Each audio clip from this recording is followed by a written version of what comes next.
দ্বাদশ সংসদ নির্বাচনের দিনে কোন কোন যানবাহন চলাচল করতে পারবে তা নিয়ে এক ধরনের ধোঁয়াশা ছিল, কিন্তু স্বরাষ্ট্র মন্ত্রণালয়ের জননিরাপত্তা বিভাগের সিনিয়র সচিব মোস্তাফিজুর রহমান যান চলাচলের বিষয়টি পরিষ্কার করেছেন। ভোটের দিন কোন ধরনের গাড়ি চলবে আর কোন গাড়ি চলবে না সে বিষয়টি স্পষ্ট করেন তিনি। মোস্তাফিজুর রহমান জানান, ভোটার উপস্থিতি নিশ্চিত করতে ৭ জানুয়ারি ভোটের দিনেও গণপরিবহন, ব্যক্তিগত গাড়ি ও রিকশা চলাচল করবে।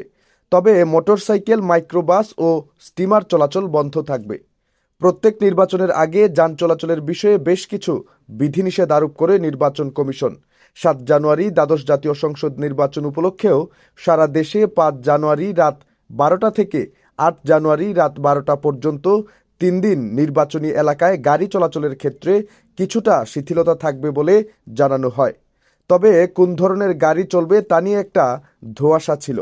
মঙ্গলবার বিষয়টি পরিষ্কার করে জননিরাপত্তা বিভাগের সিনিয়র সচিব মোস্তাফিজুর রহমান বলেন, অন্যান্য বছরের তুলনায় এবার এসব যানবাহন চলাচলের বিষয়ে কিছুটা শিথিলতা আনা হয়েছে।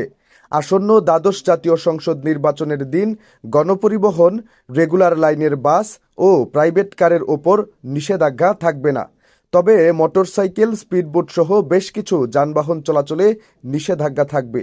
শিগগির এ বিষয়ে সংশ্লিষ্ট মন্ত্রণালয়ে নির্দেশনা জারি করা হবে বলেও জানিয়েছেন স্বরাষ্ট্র মন্ত্রণালয়ের এই শীর্ষ কর্মকর্তা। 12 বছরের রিপ্লেসমেন্ট গ্যারান্টি নিয়ে তানভীর মেটালই প্রথম বাংলাদেশে। তানভীর মেটালের স্মার্ট পণ্য ব্যবহার করুন, স্মার্ট হন।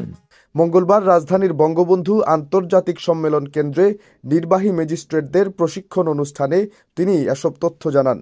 এর আগে ৩১ ডিসেম্বর সড়ক পরিবহন ও মহাসড়ক বিভাগের জারি করা প্রজ্ঞাপনে বলা হয়েছিল, ৬ জানুয়ারি দিবাগত মধ্যরাত ১২টা থেকে ৭ জানুয়ারি দিবাগত মধ্যরাত ১২টা পর্যন্ত ট্যাক্সি, পিকআপ, মাইক্রোবাস ও ট্রাক চলাচলের উপর নিষেধাজ্ঞা আরোপ করা হবে।